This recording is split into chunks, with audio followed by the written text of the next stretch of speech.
अस्सलामुअलैकुम और very good morning. Welcome to new Pakistan. मैं हूं आपके साथ अनवर खाबर। नाज़रीन, प्रोग्राम के आगाज़ में पाकिस्तान की मईशत के हवाले से हम एक बड़ी खुशखबरी आपके साथ शेयर करेंगे। IMF ने पाकिस्तान के लिए $7 अरब का बेल आउट पैकेज की मंजूरी दे दी है और ज़राए का यह बताना है कि कर्ज प्रोग्राम की पहली किस्त 30 सितंबर तक मिल जाएगी। मंजूर करदा कर्ज के तहत $1.1 अरब की पहली किस्त जारी करने की भी मंजूरी दी गई है।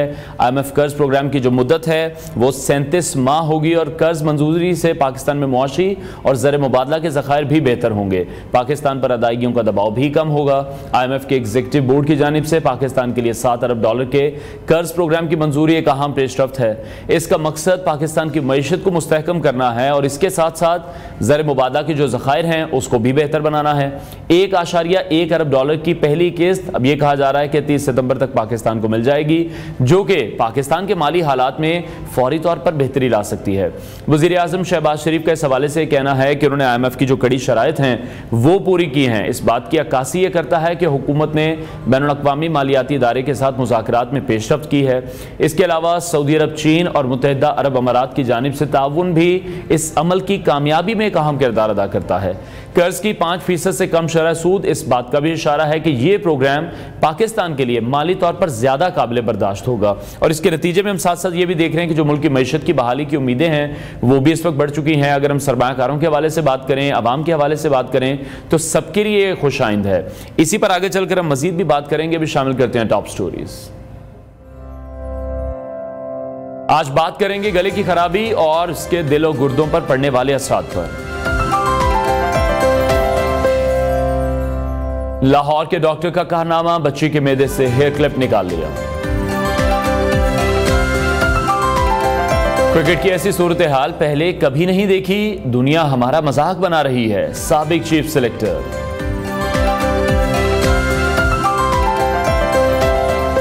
कम बजट में अपनी छत, अपने घर का ख्वाब कैसे पूरा हो सकता है, आपको बताएंगे आज के शो में। प्रोग्राम के आगाज में हम एक अहम मौजू पर बात करने जा रहे हैं जो कि आपकी हेल्थ से रिलेटेड है। बहुत से लोगों के लिए तशवीश का बायस भी होता है। गले की खराबी की हम बात कर रहे हैं, खास तौर पर जिसमें हम सोर थ्रोट की बात करते हैं, जिसको बहुत इजी लिया जाता है, बहुत लाइटर नोट पर लिया जाता है। स्ट्रेप थ्रोट की हम बात करेंगे, इसके दिलो गुर्दों पर जो क्या असरात होते हैं, गले की खराबी की जो मुख्तलिफ वजूहात हैं वो क्या होती हैं, खास इन्फेक्शन जो है स्ट्रेप थ्रोट वो क्या है, ये हम डॉक्टर साहब से जानने की कोशिश करेंगे जो हम स्टूडियोज में ज्वाइन कर चुके हैं। एक किस्म का जो बैक्टीरिया है स्ट्रेप्टोकोकस जिसको कहा जाता है, ये इसकी वजह से होता है।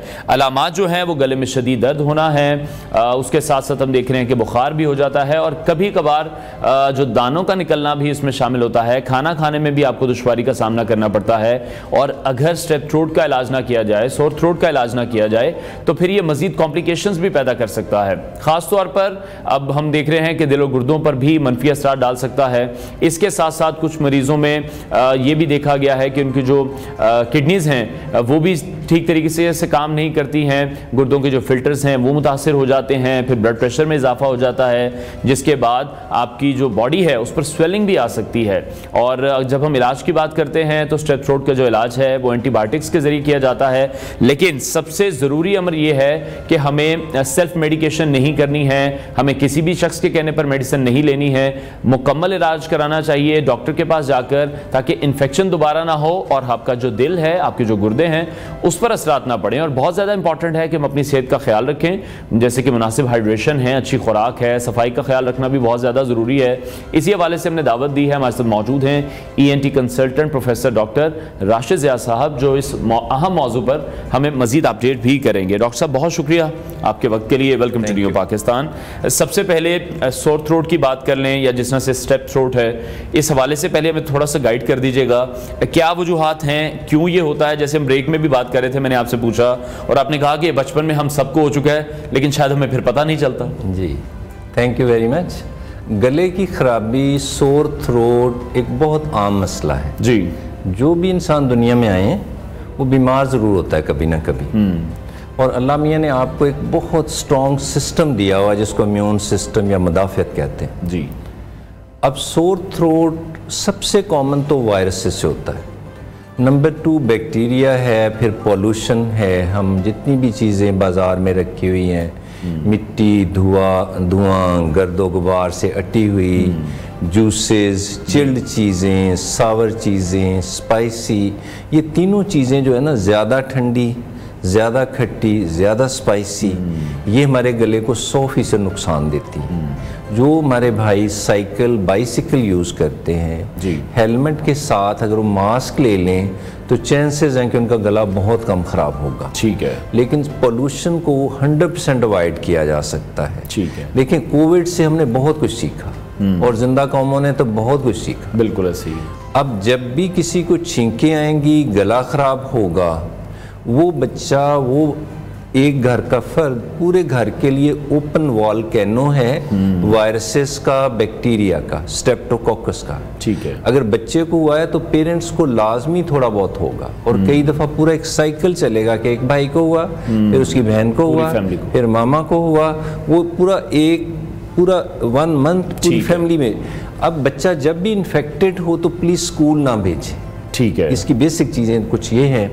ख़ास तौर पे कहा गया है कि हैंड वॉश बार बार, गले को फ्लश करना, वार्म ड्रिंक्स लेना, बहुत सादा सी ग़िज़ा लेना, स्लीप बहुत अच्छी करना, ठीक है, अपनी स्माइल और एक्सरसाइज का ख्याल करना, ये वो बुनियादी चीज़ें हैं जिससे हम बहुत तौर पे बचते हैं। ठीक है। लेकिन एक चीज़ जो मास्क लगाना है, ख़ास तौर पे हमारे मज़हब में भी है, जब भी खांसी आए, छींक आए तो मुंह के आगे कपड़ा रखें, हाथ रखें। WHO ने वैसी ये खूबसूरत बात वीडियो के ज़रिए छोटे छोटे क्लिप्स बना के बताई है। ये प्लीज़ प्रैक्टिस की जाए कि जब अपने कपड़े पहने हुए, शर्ट पहनी, कमीज़ पहनी, तो sneeze in the elbow, cough in the elbow. उसका मतलब ये कि एग्जैक्टली नोज़ी के आगे रख के, ठीक है, आपकी नोज़ बिल्कुल उसमें, नॉर्मली इफ़ आई स्नीज, तो right now you are sitting 6 to 7 feet away from me, इतनी दूर से ज़्यादा दूर तक मेरी छींक और खांसी के ज़रात 8 घंटे मौजूद रहते। ये 7-8 घंटे इस एनवायरनमेंट में जो भी आएगा कैचमेंट एरिया में, he is likely to be infected until otherwise. वो इतना अच्छा बंदा इस एरिया में आया भी, ठीक है, उसने जाके अपने नोज गले को फ्लश करता जा रहा है, ठीक है, हाथ पानी से साफ से धो रहा है, ठीक है, और जब भी टाइम मिलता है वार्म ड्रिंक्स के चंद सिप्स ले लेता है, ठीक है, और घर से वो ब्रेकफास्ट किए बगैर नहीं निकलता, तो he is the real good citizen. जैसे सुबह से आपने बहुत अच्छी अच्छी खबरें सुनाई हैं कि IMF ने अच्छा किया, गवर्नमेंट आउट परफॉर्म किया, तो हम ये भी कहते हैं हम थोड़ी सी केयर करेंगे तो हम अपनी स्माइल, सेहत, अपनी स्लीप को जितना बेहतर रखेंगे, आप उतने हेल्दी। जो बेसिक चीजें हैं, जैसे कि आपने लाइफस्टाइल को भी डिस्कस किया कि हमें वो भी बहुत ज्यादा बेहतर करने की जरूरत है। अच्छा डॉक्टर साहब, आफ्टर कोविड आपने क्या फर्क देखा? हमने उससे सीखा या अभी भी हम उसी रविश पर बरकरार हैं? क्योंकि बहुत से लोगों ने तो ये भी कहा कि कोविड तो कुछ भी नहीं होता। कोविड के बाद सोर थ्रोट की जब हम बात कर रहे हैं या स्ट्रेप थ्रोट की हम बात कर रहे हैं, केसेस में इजाफा हुआ है? ये बहुत अच्छी बात की, कोविड से इंसानों ने बहुत कुछ सीखा, लेकिन हर इंसान में एक जबिल्लत है कि वो हम दोबारा अपने रूटीन की तरफ लौट जाते हैं। बिल्कुल, इसको कहते हैं कंटिन्यूस मेडिकल एजुकेशन। ये इस वक्त जो आप कर रहे हैं, बेस्ट है कि आप इसको रिवाइव करते रहें, कि हैंड वॉश करें, मास्क लगाएं, ब्रेकफास्ट, अपनी डाइट का ख्याल रखें, इनसे बचते हैं। जिसको इन्फेक्शन है, स्नीजिंग है, वो ज़रूर मास्क लगाएगा, उसको स्कूल मत भेजें ताकि घर का मसला पूरे स्कूल, अपने 20 बच्चों का मसला ना बने, ठीक है, फिर वो आगे स्प्रेड करेगा।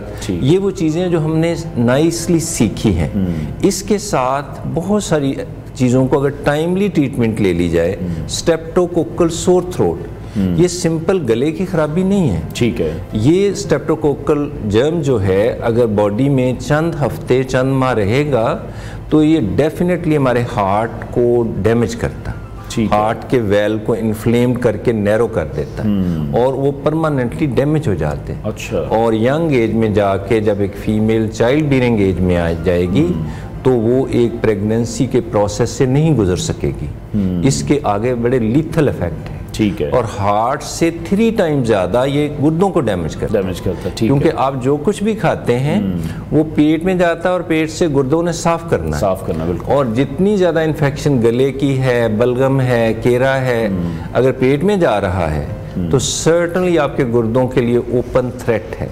स्ट्रेप्टोकोकल सोर थ्रोट एक डिजीज़ करता है, ग्लोमेरुलोनेफ्राइटिस, इन्फ्लामेशन ऑफ गुर्दों के छोटे छोटे सेल को डैमेज करता है।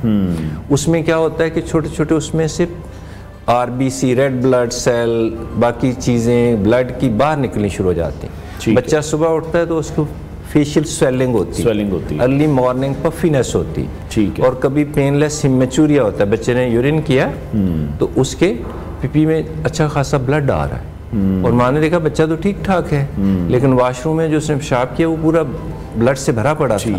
इट मीन्स ग्लोमेरुलोनेफ्राइटिस अपनी पूरे स्विंग में हो चुका है, और वो जो किडनी के फिल्टर्स हैं उनको मुतासिर, उसको डैमेज एब्सोल्युटली आपने सही कहा है कि फिल्टर को ये डैमेज करता है। और अगर टाइमली ठीक ना किया जाए, टाइमली अगर स्टीरॉइड दे दिया जाए, नेफ्रोलॉजिस्ट को मिल लें, फिजिशियन को मिल लें, तो ये बैक्टीरिया अभी भी आज की डेट में भी 24 में नाइसली सिंपल एंटीबायोटिक से एलिविएट हो जाता है। इसको वैनिश करना बहुत आसान है। ये बहुत सख्त जान बैक्टीरिया नहीं है। इसकी 200 किस्म की किस्में हैं, ऑलमोस्ट 200 स्ट्रेप्टोकोकस की किस्म है। उसमें जो beta hemolytic Streptococcus group A है ये सबसे डैमेजिंग है। ठीक है, इसके बारे में हमें पता है। ये CRP, ESR, इस तरह के ASO टाइटर, इन कुछ ब्लड के सिंपल से टेस्ट हैं जो विद इन मिनट्स मिल जाते हैं, जिससे पता लग जाता है कि इसकी बॉडी में सरप्लस जर्म ऑलरेडी मौजूद हैं and they can damage heart and kidney filters. Basic test आप ये बता रहे हैं कि ये मखसूस टेस्ट हैं जिससे फिर पता चल जाएगा सोर थ्रोट की वजह से या स्ट्रेप थ्रोट की वजह से कोई इशू तो नहीं क्रिएट हो रहा। इससे हम डायग्नोज भी कर सकते हैं, टाइमली ट्रीटमेंट भी। अब science is like a rushing water, it's getting refined every day. और लाइफ आप देखें वर्ल्ड में पहले सिर्फ एक कंट्री था लाइफ एक्सपेक्टेंसी वाज हायर, अब 5 कंट्री और 2 तो एशिया में है लकीली जिनकी लाइफ एक्सपेक्टेंसी दुनिया में हाईएस्ट है। इसका मतलब कि we can follow Japan, we can follow Singapore. हम अगर बाकी आज सुबह अच्छी अच्छी खबरें कर सकते हैं तो आने वाले दिनों में जो डेवलप कंट्रीज ने अमेरिका में सदियों में किया, we can bridge the gap in few decades. ठीक है। अच्छा डॉक्टर साहब, मैं ये चाहूंगा कि ये भी क्लियर कीजिएगा कि सोर थ्रोट के बाद या स्ट्रेप थ्रोट के बाद इसका कनेक्शन टॉन्सिल्स के साथ कितना है और क्या वो वजह बनती है टॉन्सिल्स की? एग्जैक्टली, गले के अंदर जुबान के बहुत पीछे दोनों साइड पे 2 बड़े से ग्लैंड्स हैं जिनको टॉन्सिल कहते हैं। ठीक है। ये आम तौर पे जितनी भी हम डाइट खाते हैं उसका कुछ पार्ट इनमें सुराख अल्लाह मियां ने रखे हुए हैं, उसमें चला जाता है, उस सैम्पलिंग करता है, वो पूरे बॉडी को मुदाफ़ियत बनाता है। ठीक है। अगर ये ज़्यादा इन्फेक्ट हो जाएं, मोस्टली स्ट्रेप्टोकोकस इसी के अंदर रहता है, गले के अंदर मुख्तलिफ लिम्फाइड टिश्यू हैं, उसके अंदर रिजाइड करता है, उसके अंदर छोटी छोटी केव्स बना लेता है, छुपा रहता है।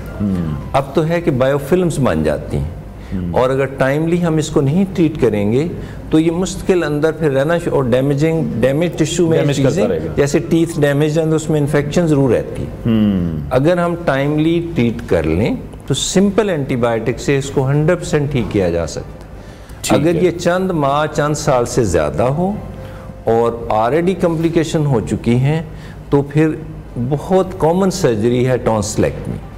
अब पूरी दुनिया में अपेंडिसेक्टमी सुनेंगे, अपेंडिक्स का सर्जरी और टॉन्सिल का बहुत कॉमन है डेवलप कंट्री में। इसका मतलब कि अगर आपका डॉक्टर बार बार कह रहा है, बच्चा रात को मुंह खोल के सांस लेता है, उसको झटके लगते हैं, वो बेड वेटिंग भी करता है, स्कूल में भी उसकी परफॉर्मेंस ज़्यादा नहीं है, ठीक है, उसकी नोज़ी भी बहती रहती है, तो ये वो बच्चे हैं जिसको ऑब्स्ट्रक्शन के सिम्टम हो चुके हैं।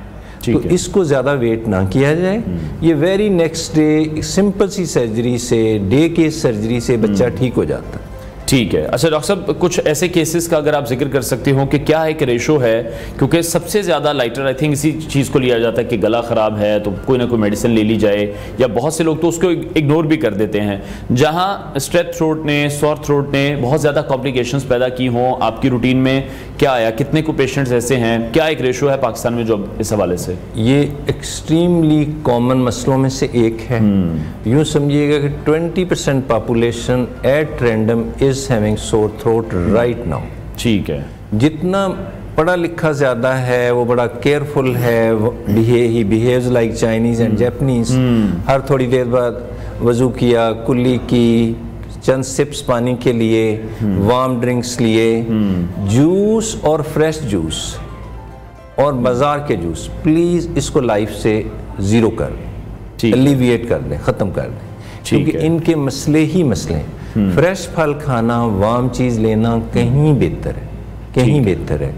और 20% पॉपुलेशन को सोर थ्रोट है, इसमें से सर्टनली स्मॉल नंबर पोल्यूशन को जाता है, लेकिन start of the story 70 to 90% individual start जब होएगा गला खराब मोस्टली वायरस या पोल्यूशन से होगा, या कहीं से आपने खाना खाया तो that was something bad, in fact किसी ने हाथ वो ग्लास नहीं धोया हुआ था, हमारे डिश वॉशर नहीं होते हैं, ठीक है, जो धोने वाला है ना उसके नेल कटे होने चाहिए, उसके सोप से अच्छी तरह हाथ धो के फिर ये काम करे। ये नहीं है कि बंदा चलते चलते रेस्टोरेंट्स हैं या ठेले हैं वहां पर तो ये कॉन्सेप्ट है ही नहीं, हाइजीन का तो कोई कॉन्सेप्ट ही नहीं है। नेल बेड के नीचे सबसे ज्यादा बुरे जर्म्स होते हैं, बुरे जर्म्स हैं। तो हमारे जो फीमेल हैं वो बहुत अच्छी हैं, हम यहाँ जेंडर बायस नहीं बात करेंगे बिल्कुल, लेकिन नेल के नीचे की सफाई बहुत ज्यादा जरूरी और नेल की ट्रिमिंग वीकली जरूर होनी चाहिए। ठीक है, बहुत शुक्रिया। ENT consultant professor doctor Rashid Zia साहब हमारे साथ इन कॉन्वर्सेशन थे। उम्मीद करते हैं कि जो तमाम मालूमात हैं आपके लिए भी फ़ायदेमंद रहेंगी, क्योंकि गले का जो भी इशू होता है उसको बहुत लाइटर लिया जाता है, लेकिन ऐसा बिल्कुल भी नहीं है। जो रिसर्चेस भी हमने आपके साथ शेयर की हैं, जो एक पेशेंट हिस्ट्री डॉक्टर साहब ने हमें बताई है कि किस तरह से अब ये जो मर्ज़ है ये आपके हार्ट पर भी अटैक कर रहा है, आपकी किडनीज़ पर भी अटैक कर रहा है, तो हम सबको इस हवाले से केयरफुल रहने की भी ज़रूरत है। आगे बढ़ते हैं, अब हम आपको एक हैरानकुन और शानदार तिब्बी कामयाबी के बारे में बताने जा रहे हैं, जो कि लाहौर जनरल अस्पताल के माहिर डॉक्टरों की पेशा-वराना सलाहियतों का मजहर है। चूंकि अमर सद्दू की रिहायशी 1.5 साला नन्ही बच्ची मोमना फैसल ने खेल के दौरान नादानिस्ता तौर पर एक हेयर क्लिप निगल लिया था। इस खतरनाक सूरत हाल में जनरल अस्पताल के माहिर डॉक्टर्स ने बगैर किसी सर्जरी के एंडोस्कोपी के जरिए बच्चे के मैदे से हेयर क्लिप कामयाबी से निकाल लिया।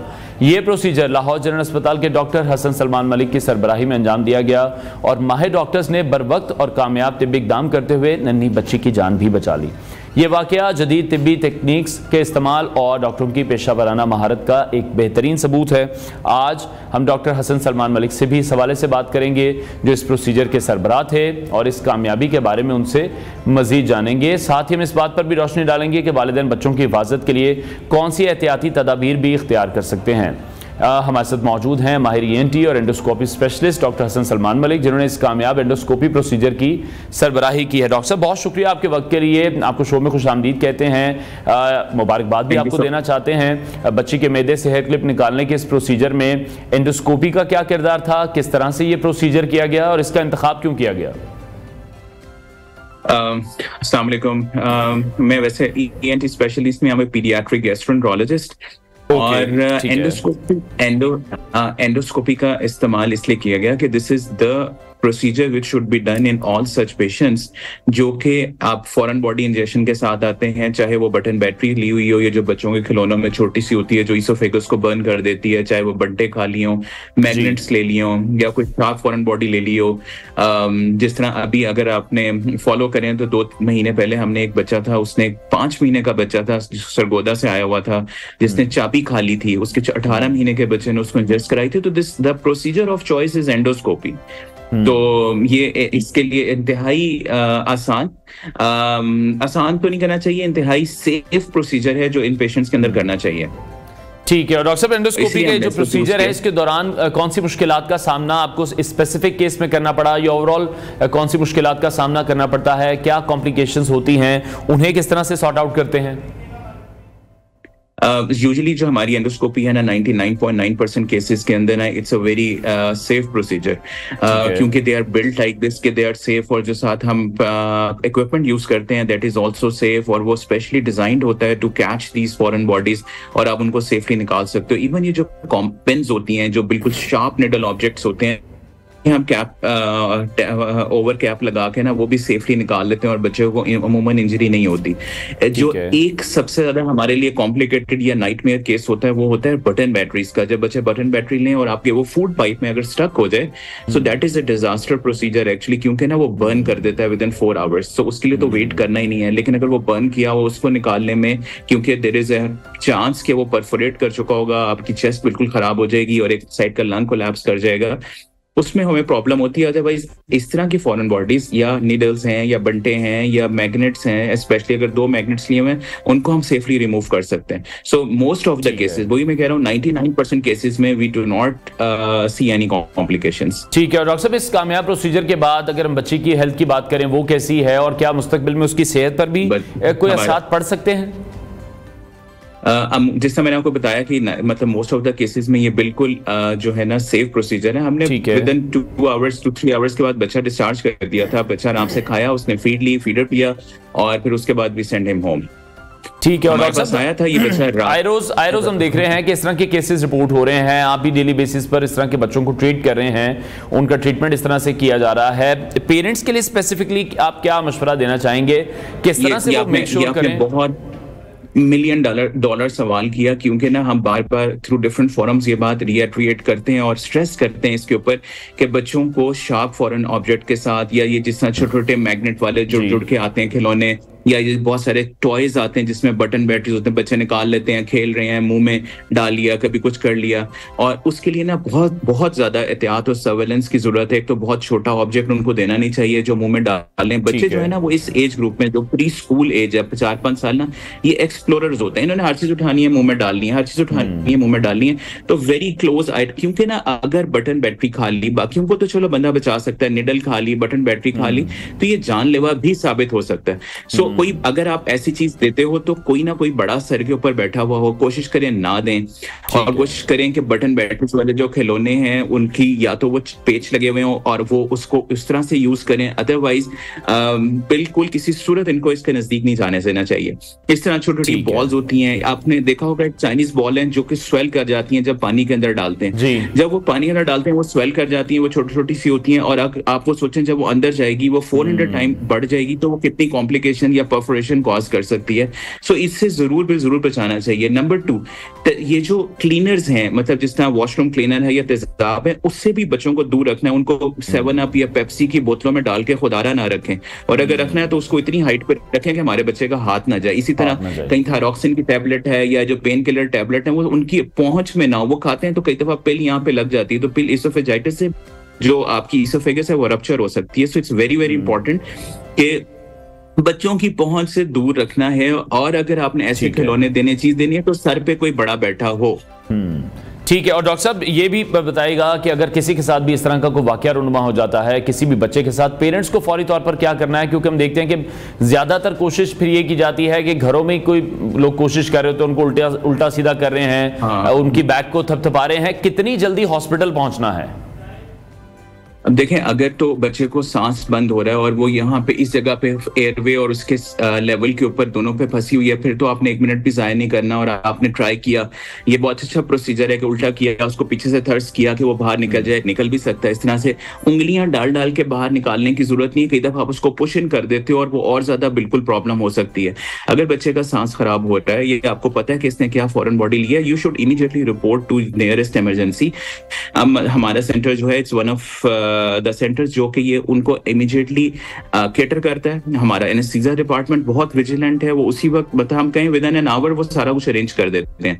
सो thanks to them as well. इसी तरह आप करीबी हॉस्पिटल में जाके एक्सरे कराएं, उसका सारा कुछ करें, और अगर वहां पे स्पेशलिस्ट अवेलेबल है फॉर दिस थिंग तो फिर आप उससे उसी वक्त प्रोसीजर करवाएं या विद इन 4 आवर्स प्रोसीजर कराएं ताकि वो निकल सके। Specially in case of button batteries we can not wait more than 4 hours. और उसको लेके नहीं बैठना कि ये पखाने में निकल जाएगी, ऐसा हो जाएगा। You get an x-ray, you see a specialist and move forward. ठीक है डॉक्टर साहब, लास्ट कमेंट सिर्फ आपसे चाहूंगा, लाहौर जनरल अस्पताल की जब हम बात करें, वहां पर जदीद जो टेक्निक्स हैं, तिबी टेक्निक्स हैं, उनको फरोग देने के लिए आप या आपकी टीम क्या कोशिशें कर रही है इस वक्त?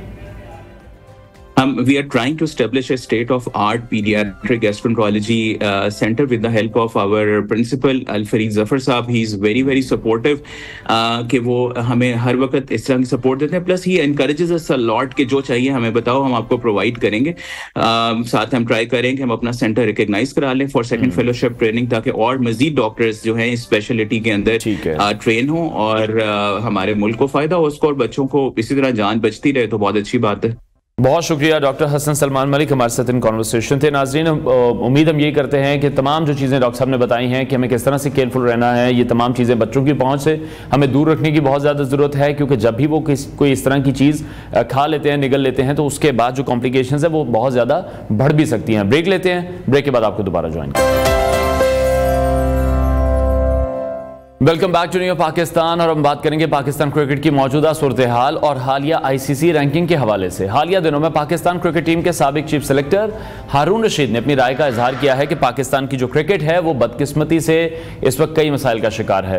उन्होंने कराची में मीडिया से गुफ्तगू की। हारून रशीद ने कहा कि पाकिस्तान में कप्तानी का तजर्बा सिर्फ टीम में आकर हासिल किया जाता है, जो कि एक संगीन मसला है। उनके मुताबिक साबिक क्रिकेटर्स को बुलाया तो जाता है, 1-2 घंटे की मीटिंग की जाती है, लेकिन इससे मसाइल का हल नहीं निकलता। उन्होंने कहा कि पाकिस्तान के क्रिकेट को बेहतर बनाने के लिए 2 लंबे सेशन की जरूरत है। वो इस बात पर अफसोस का इजहार करते हैं कि पाकिस्तान क्रिकेट बोर्ड की मौजूदा सूरत हाल पहले कभी भी नहीं देखी गई और दुनिया भर में पीसीबी और पाकिस्तान टीम का मजाक उड़ाया जा रहा है। हारून रशीद ने कहा कि अंडर 19 टूर्नामेंट शुरू करके बंद करना और रेड बॉल सीरीज से पहले व्हाइट बॉल टूर्नामेंट कराना इस बात की अक्कासी करता है कि पीसीबी के लोग कंफ्यूज हैं और उनके पास कोई वाज़ेह विजन नहीं है। दूसरी जानिब बैनुल-अक़वामी क्रिकेट काउंसिल ने टेस्ट और वनडे रैंकिंग जारी की है। आईसीसी की जानिब से जारी करदा ताज़ा रैंकिंग के मुताबिक वनडे रैंकिंग में पाकिस्तान के कप्तान बाबर आजम की पहली पोजीशन बरकरार है, जबकि टेस्ट बल्लेबाजों में इंग्लैंड के जो रूट का पहला नंबर है। टेस्ट रैंकिंग में मोहम्मद रिजवान 8वें जबकि बाबर आजम 11वीं पोजीशन पर हैं। T20 में भी बाबर आजम की 5वीं और मोहम्मद रिजवान की 6ठी पोजीशन है। इसके अलावा वनडे में शाहीन आफरीदी की 1 दर्जा बेहतरी के बाद वो 6ठे नंबर पर आ चुके हैं। इसी तमाम सूरत हाल पर बात करने के लिए स्पोर्ट्स एनालिस्ट अहमद कुरैशी ने मैं ज्वाइन किया, उनसे मजीद बात करेंगे। अहमद, बहुत शुक्रिया आपके वक्त के लिए। सबसे पहले हारून रशीद साहब की जो स्टेटमेंट है मैं चाहूँगा उस पर आप ज़रूर कमेंट कीजिएगा। उनके ख्यालात के बारे में आप क्या सोचते हैं, ख़ासतौर पर इस बात पर वो जो कह रहे हैं कि कप्तानी जो है वो पाकिस्तानी टीम में आकर सीखी जाती है, ये क्या मकसद था उनका बात करने का? सबसे पहले तो अस्सलाम वालेकुम आपको। वालेकुम सलाम। देखिए, मैं हारून रशीद साहब की बात से बिल्कुल एग्री करता हूं और आई थिंक कि पिछले 2-3 साल में जिस तरह से पाकिस्तान क्रिकेट को डील किया गया है, आई थिंक कि बेवकूफ़ों और अहमकों का बाजार जो है यहाँ पे वो लगा हुआ है, जिसमें एक से एक अपना हिस्सा डाल रहा है। और कप्तानी बेसिकली जो है वो बाय बर्थ ही एक इंसान में आती है। अल्लाह ताला ने लीडरशिप क्वालिटीज इंसान में बाय बर्थ दी होती हैं और ये उन्होंने बात बिल्कुल ठीक की है कि यहाँ पे लोग पाकिस्तान क्रिकेट टीम में आके कप्तानी सीखने की कोशिश करते हैं। ना सिर्फ सीखने की कोशिश करते हैं बल्कि माशाल्लाह से हम इतने इंटेलिजेंट और इतने अक्लमंद हैं कि जब भी हम हारते हैं तो अपनी उस हार और नाकामी को छुपाने के लिए बेशर्मी और डिठाई से ये कह देते हैं कि हमने तो इस सीरीज से ये सीखा, इस सीरीज से वो सीखा। तो आई थिंक कि बिल्कुल उन्होंने ठीक स्टेटमेंट दी है और एक तमाशा बना हुआ है पिछले कुछ अरसे से पाकिस्तान क्रिकेट, और पाकिस्तान क्रिकेट बोर्ड किसी भी तरह से सीरियस नजर नहीं आ रहा है इस तमाशे को रोकने में, और पाकिस्तान की जो क्रिकेट है उसको बचाने के लिए कोई ऐसे इकदाम नजर नहीं आ रहे जिनको देख के कहा जा सके कि पाकिस्तान क्रिकेट बहुत सीरियस है। मैं आपको एक छोटी सी एग्जांपल देता हूं इनके ब्लंडर्स की, कि आप बांग्लादेश से 2 टेस्ट मैचेस की सीरीज वाइट वॉश हुए और अब अक्टूबर में इंग्लैंड की टीम ने आना यहाँ पे 3 टेस्ट मैचेस की सीरीज खेलने के लिए। उससे पहले ना तो आपकी कोई T20 सीरीज है ना कोई वनडे सीरीज है, तो फिर आपकी चैंपियंस वनडे कप जो कि वनडे के फॉर्मेट पे है, ये कराने का क्या मकसद है आपका? जबकि बांग्लादेश वाली सीरीज हारने के बाद आपका कप्तान शान मसूद प्रेस कॉन्फ्रेंस में आके ये कहता है कि हम इस वजह से ये टेस्ट सीरीज हारे और हमारे प्लेयर्स की परफॉर्मेंसेस अच्छी नहीं थी क्योंकि हम काफी अरसे से रेड बॉल क्रिकेट नहीं खेले। तो क्या बेहतर नहीं था कि आप बेशक एक इंटर टीम टाइप कोई मैच करा लेते, 2 मैचेस 3 मैचेस आराम से हो जाते रेड बॉल के बजाय इसके कि आप एकदम से चैंपियंस कप के लिए चले गए हैं। तो आई थिंक को पता नहीं, समझ नहीं आती कि ये लोग क्या सोच के फैसले कर रहे हैं। बिल्कुल अहमद, आपने दुरुस्त फरमाया है और इस बात की जो निशानदेही है वो हमने देखा कि वो हमें हारून रशीद साहब भी करते दिखाई दे रहे हैं कि कहीं ना कहीं कोई कंफ्यूजन तो जरूर है कि टेस्ट सीरीज से पहले आप वनडे कप क्यों मुनक्किद करवा रहे हैं। आपको इसकी रीजन ये तो नहीं लग रही है कि अगर हम वर्ल्ड टेस्ट चैंपियनशिप की बात करें उससे तो हम ऑलरेडी अब बाहर हो चुके हैं। तो उन्होंने कहा कि अब जो तैयारी है वो चैंपियंस ट्रॉफी की करते हैं जो कि एक मेन इवेंट पाकिस्तान में होने जा रहा है। कहीं ये सोच तो नहीं पीसीबी की? देखें, चैंपियंस ट्रॉफी तो अभी दूर की बात है। पहले तो आप देखें कि आपकी जो बांग्लादेश इज्जत का जनाजा निकाल के गई है, और अभी जो कल टीम सिलेक्ट हुई है उसको देख के तो लगता है कि इंग्लैंड हमारा वो हाल करेगी कि जो रही सही कसर है वो भी इंग्लैंड निकाल के चली जाएगी। और वही बात है कि देखें, इस वक्त आप और मैं अगर किसी स्कूल में भी चले जाए ना, और वहाँ किसी 4-5 क्लास के बच्चे को हम एक पेज और एक पेन दें और कहें कि यहाँ पे पाकिस्तान क्रिकेट टीम का आप टेस्ट स्क्वाड जो है वो लिखो, जो कि होना चाहिए इंग्लैंड के अगेंस्ट सीरीज के लिए, तो वो बच्चा भी बना देगा। लेकिन ये जो माशाल्लाह इतनी हजरत पर्सनालिटीज बैठी हुई है पीसीबी में, इनको इतनी सेंस नहीं है कि कौन से प्लेयर्स को रखना है, कौन से प्लेयर्स को नहीं। जहाँ तक चैंपियंस ट्रॉफी की बात है, देखें चैंपियंस ट्रॉफी अभी बहुत दूर है, ठीक है। आप अगर ये समझ रहे हैं कि जी हम चैंपियंस ट्रॉफी की तैयारी जो है वो इस तरह के चैंपियंस कप से कर लेंगे और फटा विकेटें बना के अपने प्लेयर्स के 100 वगैरह करा देंगे, जो कि रमीज राजा के दौर से होता आ रहा है, तो इस तरह का कुछ नहीं होने वाला। आई एम सॉरी, इससे पहले भी इस तरह के तजर्बे नाकाम रहे हैं, और अभी एक बार और आप इस तरह का टेस्ट करके देख लें, आपको दोबारा मुंह की खानी पड़ेगी। ठीक है। अच्छा अहमद, अभी आप किस तरह से देख रहे हैं अभी जो पाकिस्तान क्रिकेट बोर्ड की भी अगर हम बात कर लें या हम पाकिस्तानी क्रिकेट टीम की बात कर लें, आई थिंक हम अपने एक बदतरीन दौर से गुजरे हैं। क्रिकेट की हिस्ट्री अगर हम सारी उठा के देख लें, हारून रशीद साहब ने जिस तरह से तनकीद की है, लेकिन यही फिर हम देखते हैं कि ये लोग जब सिस्टम का हिस्सा होते हैं, पार्ट ऑफ सिस्टम होते हैं, उस वक्त तनकीद नहीं की जाती। जब सिस्टम से बाहर आ जाते हैं फिर सब लोग ही तनकीद करने लग जाते हैं। तमाम लोगों को मौका मिल चुका है कि वो पाकिस्तानी टीम में कोई ना कोई बेहतरी ला सकें। आपको लगता है कि बेहतरी तो कोई नहीं आई? कौन सा ऐसा बेस्ट टेन्योर रहा है जो कि शायद अब वो लोग वापस लाए जाएं तो पाकिस्तानी टीम में कोई बेहतरी आ सके? देखिए, इस सारी तबाही की बेस डाली थी रमीज राजा ने, और उनके साथ जितनी भी उनके नीचे काम करने वाले थे, चाहे उस दौर के चीफ सेलेक्टर हों, कोचेज हों, जो भी हों। रमीज राजा साहब जब यहाँ पे ऑस्ट्रेलिया की टीम ने टेस्ट सीरीज खेलने के लिए आना था, उस वक्त मैं भी पिंडी स्टेडियम में मौजूद था, तो सब लोग उनसे यही सवाल कर रहे थे चेयरमैन बॉक्स में कि ये बहुत ज्यादा फ्लैट विकेट्स नहीं होगी? तो उन्होंने आगे से हंसते हुए कहा, ऐसे गर्दन करके पीछे, कि आप नहीं चाहते बाबर आजम सेंचुरी करे। अब जिस चेयरमैन का ये माइंडसेट हो कि मुझे बाबर आजम की सेंचुरी करानी है और उसके लिए ये मैटर ना करता हो कि पाकिस्तान टीम ने जीतना है या नहीं जीतना, तो वहां पे आप इस तरह के लोगों की मेंटालिटी का क्या करेंगे?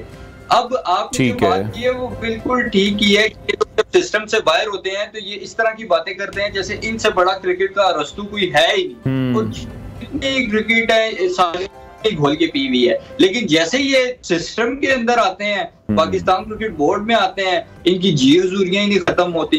अब अब्दुल रज़ाक और इन सब को देख लें आप, जब ये टीवी पे बैठते थे ये कहते थे जी बाबर आजम ये, बाबर आजम वो, ये तो कहीं से भी कैप्टन मटीरियल लगता ही नहीं है। लेकिन जब वही सारे लोग आए तो उन्होंने शाहीन को हटा के और बाबर आजम को लगाने एज अ कैप्टन अपॉइंट करने की जो है वो बोर्ड थी अपनी तरफ से। तो इन लोगों को कोई भी दीन ईमान नहीं है, टू बी ऑनेस्ट। ये लोग बाहर कुछ कहते हैं और पता नहीं पीसीबी के अंदर ऐसा कौन सा भूत बंगला है कि जिसके अंदर जाते ही इन सब के जो जहन है और इनकी जो अकलें हैं वो माउफ हो जाती हैं और इनको समझ आती कि जो बेसिक सिंपल डिसीजंस हैं वो भी इनसे नहीं लिए जाते। अब कामरान गुलाम है, वो बेचारा इतने अरसे से परफॉर्म कर रहा है, आप उसको पाकिस्तान क्रिकेट टीम में रखा, उसको साथ घुमाते रहे, बगैर खिलाया बाय कर दिया।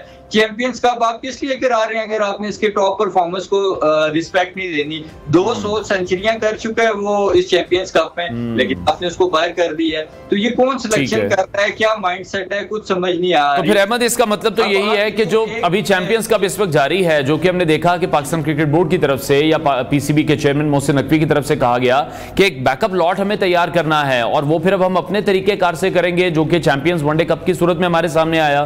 तो जो फिर एक्सपेक्टेशंस है, आपको लगता है कि फिर वो पूरी तो नहीं होंगी जो रिजल्ट्स हम लेना चाह रहे हैं? चैंपियंस कप एक तो वो हाइप क्रिएट कर सका है, ये भी बताइएगा। इसके साथ साथ आपको लग रहा है कि कोई ऐसे प्लेयर्स हैं जो पाकिस्तानी टीम को फिर मिल सकेंगे? जिस तरह से आपने भी कामरान गुलाम का भी नाम लिया, जो परफॉर्म तो कर रहे हैं लेकिन अभी तक हमें किसी भी स्क्वाड का हिस्सा बनते नहीं दिखाई दे रहे।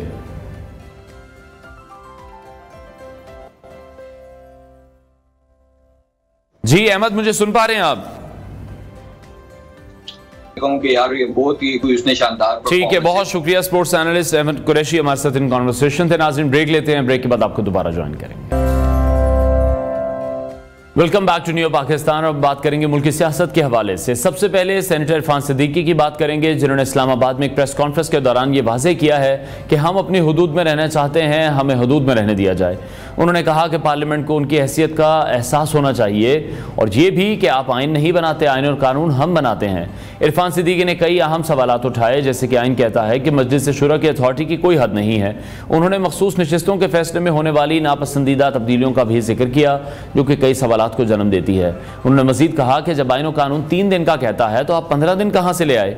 यह सवाल कानूनी और आइनी मसाइल की निशानदेही करता है जो हमारे सियासी निज़ाम में दरपेश हैं। दूसरी जानिब बानी चेयरमैन पाकिस्तान तहरीक इंसाफ ने भी हालिया दिनों में कुछ अहम बातें की हैं। उन्होंने अडियाला जेल में सहाफ़ियों से गुफ्तगू करते हुए कहा कि हमें कोई भी जलसा नहीं करने दिया जा रहा, अगर रावलपिंडी में जलसे की इजाज़त ना दी गई तो एहतजाज किया जाएगा। बानी PTI ने कहा कि हुकूमत सारी अदलिया को तबाह करने पर लगी हुई है। ये भी कहा कि इलेक्शन फ्रॉड को रुकवाने के लिए, कवर करने के लिए इनको अपने जजेस चाहिए। उनका ये बयान इस बात की अक्कासी करता है कि वो अपनी पार्टी के हवाले से मौजूदा हुकूमत और अदलिया के किरदार पर भी कड़ी तनकीद कर रहे हैं। दूसरी तरफ हम देख रहे हैं कि वज़ीर आला पंजाब मरीम नवाज ने भी एक तकरीब के दौरान अली अमीन गंडापुर को तनकीद का निशाना बनाया। उनका कहना था कि पंजाब कानून के तहत चलता है, यहाँ आकर कानून तोड़ोगे तो मुंह तोड़ जवाब मिलेगा। उन्होंने कहा कि वज़ीर आला दूसरे सूबे पर हमला आवर हो, लश्कर लेकर आ जाए और खुद AK-47 हवा में लहराए तो फिर हम आवाम को इस हवाले से क्या दर्ज दे रहे हैं। इसी तमाम सूरत पर हम गुफ्तगू करेंगे। सीनियर तजियाकार शौकत पराचा साहब ने हमें ज्वाइन किया है। पराचा साहब, बहुत शुक्रिया आपके वक्त के लिए। सबसे पहले इरफान सिद्दीकी की स्टेटमेंट है, मैं चाहूँगा उस पर आप कमेंट कीजिएगा। आइनी हुदूद के हवाले से बात कर रहे हैं, आपके ख्याल में अब कितना बड़ा इशू है कि बनने जा रहा है इन फ्यूचर? इशू तो बहुत बना हुआ है। इशू ना सिर्फ आज से बना हुआ है, इशू तो 12 जुलाई से बना हुआ है कि जिस दिन 12 जुलाई को मखसूस नशिस्तों का फैसला आया, अब एक साइड इन पाकिस्तान वो कहती है कि हर सूरत में सुप्रीम कोर्ट का ऑर्डर आपको तस्लीम करना है जी। फिर 8 जजेस का वजाहती फैसला आया, मखसूस नशिस्तों का फैसला नहीं हुआ। फिर अभी डिटेल्ड जजमेंट आई, फिर भी मखसूस नशिस्तों का फैसला नहीं हुआ। आज 8वां दिन हो गया। इलेक्शन कमीशन ऑफ पाकिस्तान मसलसल इजलास करेगा आज 8वें दिन में। तो क्या आज हम तवक्को करें कि आज वो सुप्रीम कोर्ट के फैसले पर मुकम्मल अमल दरामद का ऐलान करेंगे या फिर दोबारा किसी और इदारे को, सुप्रीम कोर्ट को या पार्लियामान को रेफर करेंगे कि हमने क्या करना है। हुकूमत या हुकूमती अरकान या हुकूमती इत्तेहाद के लिए ये वैलिड आर्ग्यूमेंट है उनका, ठीक है। आइन का जब हल्फ उठाया और हल्फ ये था कि हम इस आइन के तहफ़्फ़ुज़ की कसम खाते हैं। जिस आइन के तहफ़्फ़ुज़ की उन्होंने कसम खाई थी उसमें लिखे थे 3 दिन मिलेंगे आज़ाद अरकान को कोई भी पार्टी ज्वाइन करने के लिए। सुप्रीम कोर्ट ने फैसला दे दिया, 15 दिन दे दिए कि जी आप फैसला करें कि आप किस पार्टी में। तो जो हुकूमत के अंदर, हुकूमती इत्तेहाद के अंदर जो फीलिंग पाई जा रही है कि दिस इज री राइटिंग द कॉन्स्टिट्यूशन, और ये पहली बार नहीं हुआ। इन हमारी अदालतों ने और हमारी सुप्रीम कोर्ट ने अनफॉर्चुनेटली जमहूरियत का तो कभी साथ नहीं दिया। जस्टिस मुनीर से लेके साकिब निसार के फैसलों तक आज तो कह रहे हैं PTI के लोग कि जी वो अदालतों को तबाह कर रहे हैं। साकिब निसार क्या कर रहा?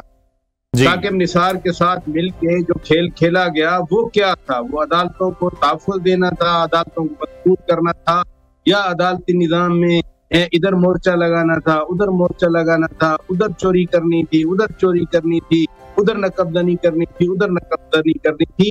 बात यह है कि जिसको जो जरूरत होती है उस वक्त वो अपनी पॉलिसी भी बना लेते हैं और अपने ऐलानात भी कर देते हैं। ठीक है, पराचा साहब हमारे साथ ही मौजूद रहेगा। वज़ीर आज़म शहबाज शरीफ की मुलाकात भी हुई है फ़लस्तीनी सदर से, वो भी अपने नाज़रीन को बताएंगे। अभी मेरा ख्याल है बराह रास्त हमें नहीं जाना है। पराचा साहब कंटिन्यू कीजिएगा और साथ ये भी बताइएगा, जिस तरह से हम ये देख रहे हैं कि मखसूस नशिस्तों के हवाले से आपने भी दोबारा उस पर कमेंट किया। इरफान सिद्दीकी साहब ने भी कहा कि जब 3 दिन थे 15 दिन क्यों दिए गए? आइन से रूगर्दानी तो कोई भी नहीं कर सकता, फिर वो अदलिया चाहे क्यों ना हो।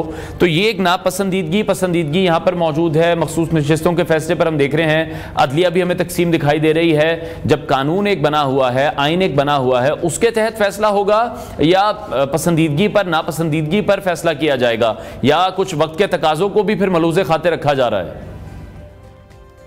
जब इदारों के दरमियान टकराव हो तो फिर उसका पहला विक्टिम ये कानून, ये रवायात, ये आइन, ये सब कुछ होता है। इसमें क्या शक है कि इस वक्त इदारे एक दूसरे के साथ बराह रास्त टकराव में है। सुप्रीम कोर्ट या अदलिया एक साइड पे हो गई है, पार्लियामान एक साइड पे है, और इलेक्शन कमीशन को आईनी इदारा अदलिया तस्लीम ही नहीं कर रही। अदलिया इलेक्शन कमीशन को ऐसे एड्रेस कर रही है जैसे वो एग्जीक्यूटिव का एक छोटा सा इदारा हो।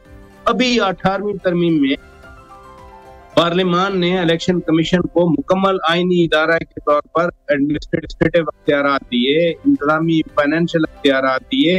आइन के आर्टिकल 220 में, 222 में, आई विश के आपके नादरीन पढ़ें जाकर कि 220 और 22 में क्या लिखा है, क्या power election commission of Pakistan की लिखी है।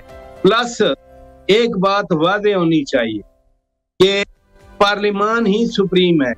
पार्लियामान के पास आइन बनाने का, आइन में तरमीम करने का मुकम्मल अख्तियार है। कानून साजी का अख्तियार इस सुप्रीम कोर्ट हो या हाई। ठीक है, पराचा साहब हमारे साथ ही मौजूद रहेगा। सीनियर तजियाकार शौकत पराचा साहब हमारे साथ इन कॉन्वर्सेशन होंगे। जिस से हमने देखा कि बानी पीटीआई ने भी हुकूमत और अदलिया के किरदार पर तनकीद की है। अब देखना यह है कि उनके जो बयानात हैं उनकी सियासी हिकमत अमली का हिस्सा हैं इस वक्त। क्या आगे प्लानिंग होगी पाकिस्तान तहरीक इंसाफ की भी, क्योंकि उनकी तरफ से ही कहा जा रहा है कि उनको जलसे नहीं किए देने जा रहे। तो अगर वो जलसे नहीं करने देंगे तो उसके बाद पाकिस्तान तहरीक इंसाफ की हिकमत अमली क्या होगी, इस पर भी हम गुफ्तगू करेंगे। साथ ही साथ वज़ीर आला पंजाब मरीम नवाज ने भी अली मीन गंडापुर पर तनकीद की है। सियासी मैदान में अब हमने देखना है कि क्या इस हवाले से तब्दीलियाँ आती हैं। सेनेटर इरफान सिद्दीकी के जो सवालात अभी उन्होंने किए हैं वो किस तरह से आईनी निज़ाम की हैसियत को मुतासर कर सकते हैं। जिस तरह से पराचा साहब भी कह रहे थे कि मखसूस नशिस्तों का जो फैसला था वो 3 दिन में होना था, उसको 15 दिन तक का वक्त क्यों दिया गया। पराचा साहब बहुत शुक्रिया एक बार फिर से हमें शो में ज्वाइन करने के लिए। बानी पीटीआई ने एक बार फिर से हुकूमत और अदलिया पर भी तनकीद की है। आप क्या समझते हैं अभी उनके जो बयानात हैं वो सियासी हिकमत अमली का ही हिस्सा हैं। वो ये कह रहे हैं कि जलसे उन्हें नहीं करने दिए जा रहे हैं, उनकी जो पार्टी है उनको उस तरह से काम नहीं करने दिया जा रहा। एक बार फिर से एहतजाज की कॉल भी दी जा सकती है। जब भी IMF के साथ कोई ना कोई पाकिस्तान की एंगेजमेंट होती है, और इस अब तो बाकायदा $7 अरब पाकिस्तान के लिए मंजूर कर दिया IMF ने जी। आपको याद है 25 मई 2022 का लॉन्ग मार्च भी इस वजह से किया गया था कि दुबई में IMF और पाकिस्तान के मुज़ाकरात होने थे, और इधर से लॉन्ग मार्च का ढोंग रचाया गया कि IMF वाले वापस चले गए। ये महज इत्तफाक है, ये हुस्ने इत्तफाक है, ये कोइंसिडेंस है कि जब भी पाकिस्तान की इकानमी किसी मुस्बत डायरेक्शन में आगे बढ़ने लगती है तो उधर से खान साहब या उसकी पार्टी की एहतजाजों की, जलसों की कॉल आ जाती है। ख्वाहिश तो ये थी कि खुदा न खास्ता पाकिस्तान श्रीलंका बन जाए, ख्वाहिश तो ये थी कि कहीं खुदा न खास्ता पाकिस्तान डिफॉल्ट कर गए। ये मैं नहीं कह रहा, सियासी जलसों में, इंटरव्यूज में, बयानात में ये बातें होती थी कि पाकिस्तान डिफॉल्ट कर जाएगा जी। पाकिस्तान अल्हम्दुलिल्लाह ना डिफॉल्ट किया, ना पाकिस्तान श्रीलंका बना। अब तो पाकिस्तान और अच्छी डायरेक्शन में जा रहा है। $7 अरब IMF ने कर दिए, दोस्त ममालिक ने यकीन दहानी करा दी। पाकिस्तान में महंगाई कम हो रही है, पाकिस्तान में इकोनॉमिक एक्टिविटी बढ़ रही है, पाकिस्तान में इन्वेस्टमेंट आ रही है। तो फिर ये एहतजाजों और जलसों का अचानक ऐलान करना, ये फिर एक बार फिर कहीं वही कोशिश तो नहीं है कि मुल्क की इकानमी को दबोया जाए। ठीक है पराचा साहब, बिल्कुल आपने दुरुस्त फरमाया। मुस्बत आशारिये हम देख रहे हैं, जब हम महंगाई को भी देख रहे हैं, सिंगल डिजिट में आ चुकी है। हम IMF के प्लान की अगर बात करें हैं, $7 अरब मंजूर हो गए हैं, $1.1 अरब हमें 30 सितंबर तक मिलने जा रहे हैं। तमाम चीज़ें बड़ी पॉजिटिव हो रही हैं, लेकिन उसके साथ साथ आपको ये भी लगता है कि अब हुकूमत को इन तमाम चीज़ों को बड़े अच्छे तरीके से यूटिलाइज करने की भी ज़रूरत है। अगर पैसे बाहर से आ रहे हैं तो वो कर्ज की सूरत में ही, जो कि यकीनी तौर पर एक अच्छी बात नहीं है, जिसके ऊपर लॉन्ग भी नहीं होना चाहिए।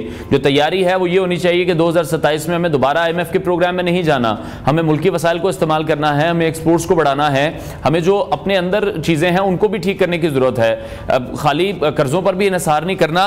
हुकूमत पर इस वक्त कितनी भारी जिम्मेदारी है कि वो एक अच्छी अपॉर्चुनिटी अगर हुकूमत को मिल गई है $7 अरब की सूरत में, उसको यूटिलाइज अच्छे तरीके से कर लें।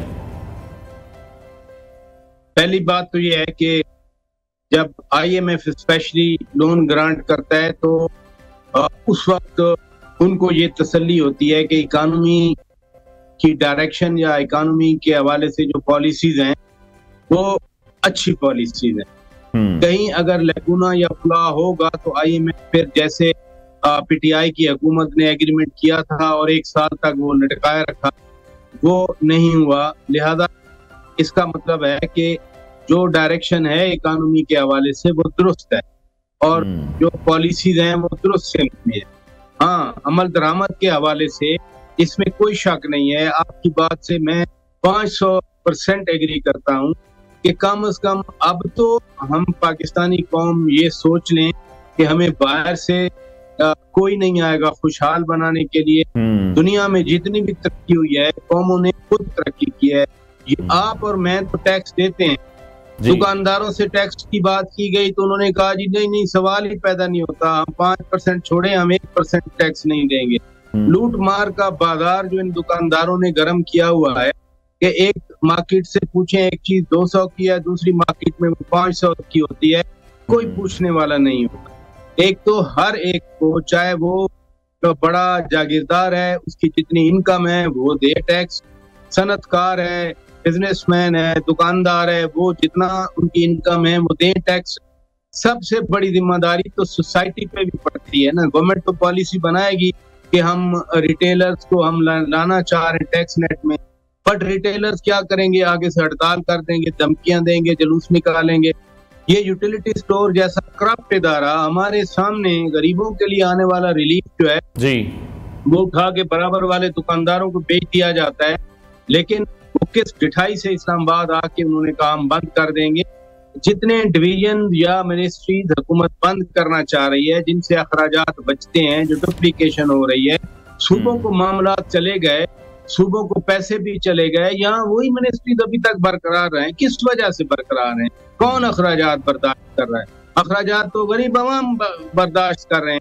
और सबसे बढ़कर ये जो बिजली IPP जो सर्कुलर डेट वाला मामला है, जब तक ये पाकिस्तान के गले में है, पाकिस्तानियों के गले में है सर्कुलर डेट, अब मजे से हर कोई रह रहा है, लेकिन जो कंज्यूमर 100 यूनिट वाला है और 500 यूनिट वाला है वो अजाब में आए हुए हैं। कोई नई बिजली के बिल दे रहा तो भी आप एवरेज करके बाकी कंज्यूमर को डाल रहे हैं।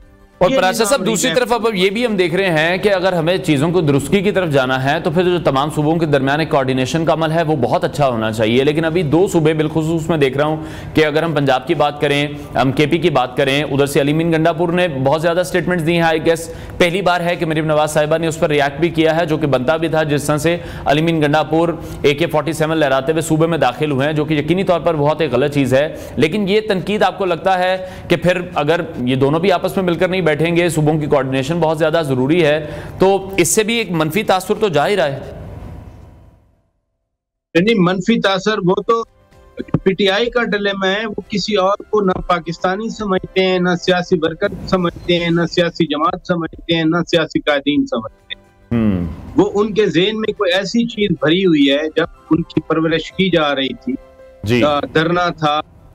अब कोई शक रह गया कि 2014 का धरना किसने स्पॉन्सर किया था, कौन उसके पीछे था, तो उनके ज़हन में वही चीजें हैं। और जब वो बात करते हैं तो जो परवरिश हुई, जिस तरह से परवान चढ़ाई गई है सियासी जमात, उसी सियासी जमात में जो बातें फीड की गई वही रिफ्लेक्ट होती हैं। आपकी बात दुरुस्त है, लेकिन बात यह है, एक जरूर बात करना चाह रहा हूँ कि सियासत जब आप करेंगे और एक ऐसे माहौल में करेंगे जिस माहौल में इतनी कशीदगी और तनाव सिर्फ सियासी जमातों के दरमियान नहीं, इदारों के दरमियान भी हो, तो फिर कम से कम जो चीफ एग्जीक्यूटिव या एग्जीक्यूटिव पे आए हुए हैं उनको सियासी मसलतों से बालातर होकर अपने मनसब का ख्याल रखना चाहिए।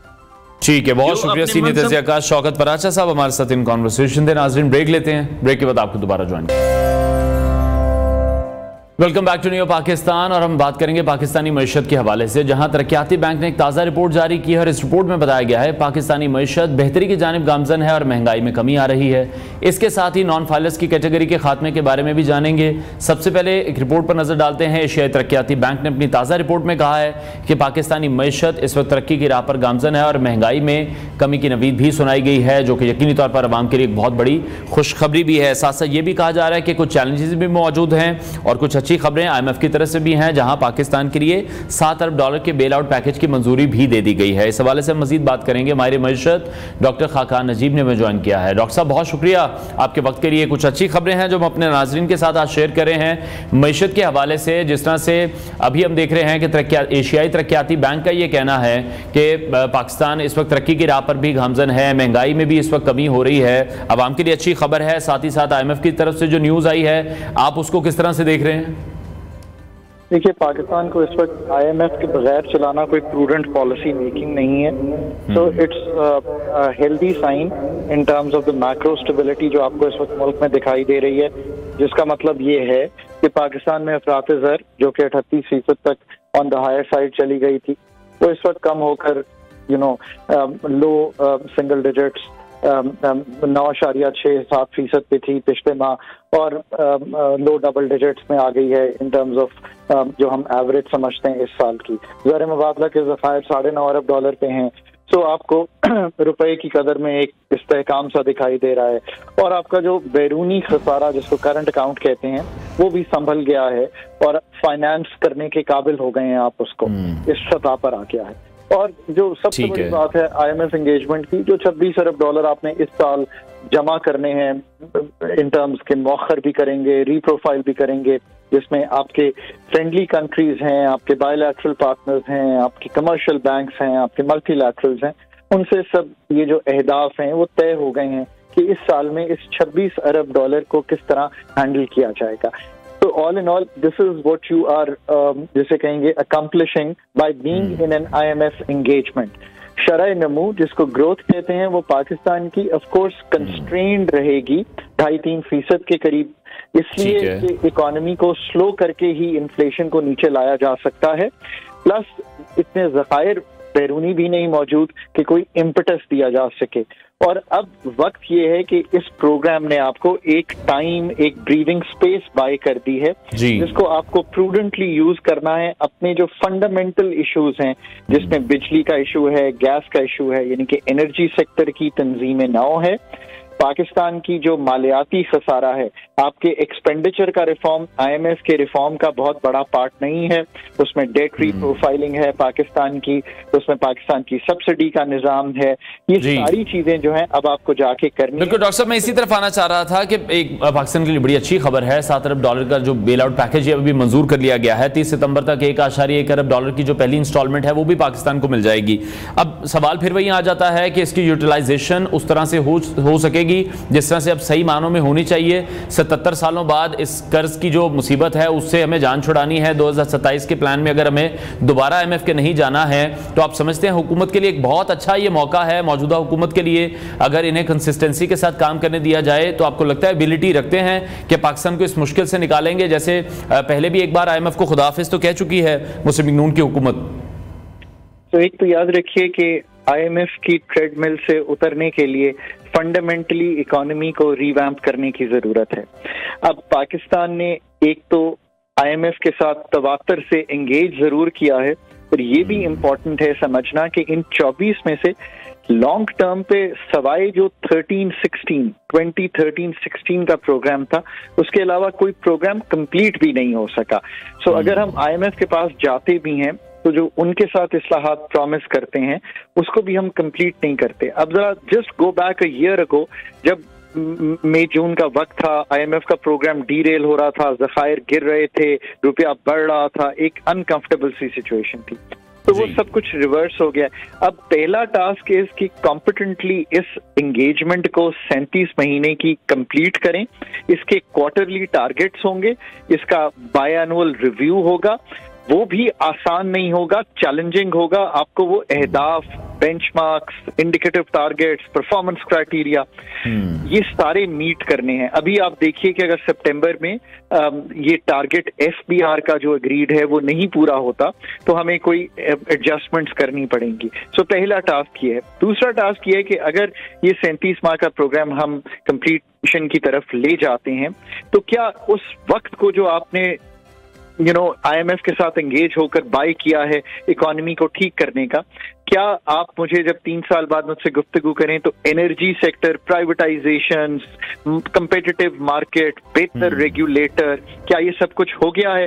क्या बिजली रीजनली कंपेटिटिव प्राइस पे आ गई है? क्या गैस जो कि डोमिनेटेड है इस वक्त स्टेट की रनिंग से, क्या निकल गई है? क्या पाकिस्तान में हमने रेकोडेक से बियॉन्ड नेचुरल रिसोर्सेज पे काम किया है? तो ये तो हो गया एक सेक्टर। फिर जो दूसरा सेक्टर है आपका एक्सपेंडिचर रिफॉर्म, तो ये अगर सारे काम करेंगे तो फिर जो फंडामेंटल्स हैं मुल्क के, यानी कि जिन पे उस्तवार है वो इकोनॉमिक, खासतौर पर अभी हम देख रहे हैं कि ये बेल आउट पैकेज की मंजूरी के बाद से अब पाकिस्तानी हुकूमत को तमाम काम भी करने होंगे। बहुत शुक्रिया माहिर मईशत डॉक्टर खाकान नजीब हमारे साथ इन कॉन्वर्सेशन थे। ब्रेक लेते हैं नाज़रीन, ब्रेक के बाद आपको दोबारा join. Welcome back to new Pakistan. नाज़रीन, प्रोग्राम के इस आखिरी हिस्से में हम बात करने जा रहे हैं आपके ख्वाब के हवाले से। हर इंसान का ये ख्वाब होता है कि उसके पास अपना एक घर हो जहां वो सुकून के साथ अपनी ज़िंदगी गुजार सके, लेकिन आजकल के महंगे दौर में ये ख्वाब पूरा करना बाज़ औक़ात एक मुश्किल काम भी महसूस होता है। क्या कम बजट में अपना घर बनाया जा सकता है? अगर हाँ तो फिर कैसे? आज हम आपको बताने जा रहे हैं कि किस तरह आप कम खर्च में अपने ख्वाबों का घर भी तामीर कर सकते हैं। ख़ास तौर पर अगर आप 5 मरले के घर की तामीर का इरादा रखते हैं तो घर की तामीर का पहला और सबसे जो अहम कदम है ऑब्वियसली वो मनसूबाबंदी है। एक वाज़ेह और सादा मनसूबा आपकी तामीराती लागत को भी कम कर सकता है। हमें इसमें पेचीदा डिज़ाइन से गुरेज करना है, बुनियादी ज़रूरियात पर तवज्जो देनी है। सादा डिज़ाइन आपको कम बजट में बेहतरीन नतीजा भी फराहम कर सकता है। बजट कम है तो फिर किसी माहिर तामीरात से भी रुजू किया जा सकता है, और आमतौर पर हम देखते हैं कि हमारे यहाँ एक ठेकेदार सिस्टम चलता है और वो भी आपका काम बहुत ज़्यादा आसान कर देते हैं। फिर अगर हम मजदूरों की बात करें या मटीरियल की बात करें, उनकी खरीदारी की बात करें, वो सारी जिम्मेदारी उस माहिर तामीरात पर के हवाले होती है या फिर ठेकेदार के पास होती है। घर बनाने के दौरान बजट की बचत के लिए हुकूमत की तरफ से मिलने वाली हाउसिंग स्कीमों और बैंक की कर्जा स्कीमों का भी फ़ायदा उठाया जा सकता है। इन स्कीम्स के ज़रिए आप कम शरह सूद पर कर्जा हासिल कर सकते हैं। तो ये जो ख्वाब है तमाम लोगों का, ये अगर आप सही मनसूबाबंदी से करते हैं, समझदारी से कर सकते हैं, तो फिर तो इसको पूरा किया जा सकता है। और कम बजट में आप जो घर बनाना चाहते हैं, इन तमाम बुनियादी निकात का आपको ख्याल रखना है और फिर आप अपने लिए एक पुरसुकून छत भी हासिल कर सकते हैं। इसी हवाले से हमने इस वक्त दावत दी है माहिर तामीरात हैं अरमगान अहमद, उनसे इस हवाले से मजीद डिस्कस करेंगे कि किस तरह से हम कम बजट में एक खूबसूरत और पायदार घर बना सकते हैं। अरमगान, बहुत शुक्रिया आपके वक्त के लिए। Welcome to new Pakistan. अच्छा, मनसूबाबंदी और डिज़ाइन के मरहले होते हैं सबसे पहले तो उसमें आप क्या समझते हैं कौन से अवामिल का ख्याल रखना ज़रूरी है कि फिर जो हमारी कॉस्टिंग है वो कम से कम हो? मतलब फर्स्ट ऑफ ऑल इसमें हमें बेस, तो कंस्ट्रक्शन के लिए मेन जो बेस आपकी चाहिए होती है उसको प्रॉपर आपको प्लान करना चाहिए। होता क्या है कि हम लोग मोस्टली जो है मेन ठेकेदार को ले जाते हैं और कंस्ट्रक्शन स्टार्ट करते हैं। प्रॉपर एक इंजीनियर डिज़ाइन किया जाए जिसमें प्रॉपर हर चीज़ अगर इसमें की जाए ना, प्रॉपर प्लान के साथ इसको, इसकी प्रॉपर एक फोरकास्टिंग रिपोर्ट बनती है, उसके बाद फिर इसको प्रॉपर प्लान करके इनविजिबल किया जाए, then it will be good. Otherwise अगर आप देखते हैं मोस्टली जितने भी आपके ठेकेदार या जो मोस्टली आपके जो गली मोहल्लों में या सोसाइटीज़ में डिफरेंट जो काम कर रहे होते हैं, तो वो जब आप इस चीज़ को इम्प्लीमेंट करते हैं तो वहाँ पे आपकी कंस्ट्रक्शन कास्ट जो वो अमाउंट बताते हैं उससे डबल हो जाती है। उसकी वजह ये है कि वो प्रॉपर इसको प्लान नहीं करते चीज़ों को। अगर चीज़ों को प्रॉपर प्लान करके, जिससे आप किसी इंजीनियर से, जो सिविल इंजीनियर, आर्किटेक्ट से, सिविल इंजीनियर से अगर डिज़ाइन करवाते हैं, वो आपको इवन के प्रॉपर बताएगा कि इसके अंदर आपकी कितनी ब्रिक्स लगेंगी, कितना स्टील यूज होगा, इसमें आपकी इस वाल में आपकी 9 इंच की वाल आएगी, 13 इंच की वाल आएगी।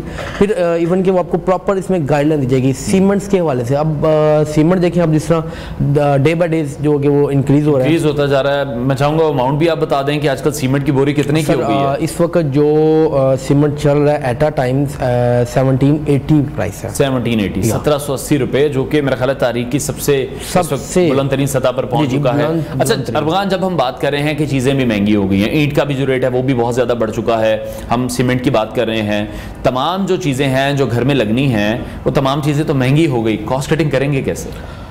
मतलब इसमें यह है कि आप जो है अपना कवर्ड एरिया कम करें। ठीक है फर्स्ट ऑफ ऑल। दूसरा, आप चीता जो डिज़ाइन हैं, जिस तरह इस वक्त जो चल रहा है वो स्पेनिश डिज़ाइन हैं, जितना आप कवर्ड एरिया अपना कम करेंगे उतना ही आपके स्पेनिश में क्या वो जरा कवर्ड एरिया आपका डिज़ाइन इस तरह जाता है जी, उसमें डिज़ाइन इस तरह जाता है कि ऊपर आपका एक सेपरेट रूम, एक सेपरेट जाता है, तो आप साथ मोमटी अपने साथ क्लियर अटैच कर सकते हैं। तो स्पेनिश के साथ जब अटैच करते हैं आप, तो आपका वो जो कॉस्ट है वो कम आ जाती है। ठीक है। फिर इसके अलावा अगर आप मॉडर्न जाते हैं, अगर इसी सेम एज इट इसी तरह ही लग्जरी में। अब चीज़ें डिफरेंट हैं, जिस तरह आप ब्रिक्स की बात कर लीजिए, जो अव्वल ईंट है इस वक्त वो 21,000 में 1,000 मिल रही है जी। और पाकिस्तान सीमेंट्स है, फिर इसके अलावा जो गैपको क्या है, ये भी डिफरेंट ब्रांड्स हैं, उनकी प्राइसेस अगर इंक्रीज है, उनको प्रॉपर अगर डिक्रीज यानी कि अगर लोकल मार्केट से लीजिए चीज़ें तो प्रॉपर जो लिबर्टी टेस्टेड है, जैसे स्टील्स क्या, स्टील में डिफरेंट वैरायटी आ जाती है, इसमें आपके पास लिबर्टी टेस्टेड भी आ जाता है स्टील, फिर विदाउट लिबर्टी टेस्टेड भी आ जाता है, और डिफरेंट और भी ब्रांड्स आ जाते हैं। अगर आप प्रॉपर एक इसको प्रॉपर वे के साथ लेकर चलें तो आप वहां से भी अपनी कॉस्ट रिडक्शन कर सकते हैं। अच्छा, एक पहला पॉइंट मैं वापस उस पर आना चाहूंगा जो कि आपने कहा कि जब हम ठेकेदार के पास जाते हैं, ऑब्वियसली ठेकेदार पढ़ा लिखा तो है नहीं, उसके पास वो तमाम काउंटिंग मौजूद नहीं है कि किस दीवार में कितनी ईंट लगनी है, कितना सीमेंट चाहिए, कितना सरिया आपको डालना है बेस में, ये तमाम चीजें हमें पता लग जाती है इंजीनियर से, हमें पता लग जाती है आर्किटेक्ट से। वो एक कॉस्ट जब आप आर्किटेक्ट को दे देते हैं तो कि हमारे यहाँ हर किसी की कोशिश होती है कि वो ना लगाई जाए, उससे बच लिया जाए। मेरा ख्याल है अगर वो पहली कॉस्ट लगा ली जाए, एक प्रॉपर डिजाइन कर लिया जाए, पहले कॉस्टिंग कर ली जाए कि इतना स्टील लगेगा, फिर तो कोई भी ठेकेदार, कोई भी लेबर आपको धोखा नहीं दे सकती। बिल्कुल इसी तरह आजकल तो आप इमेजिन करें इवन कि आपका जो मेन बुनियादी आ जाती है उनके ऊपर अगर आप प्रॉपर शीट्स डालते हैं तो उसमें जो सीवरेज की प्रॉब्लम्स आती हैं वो भी नहीं आएंगी।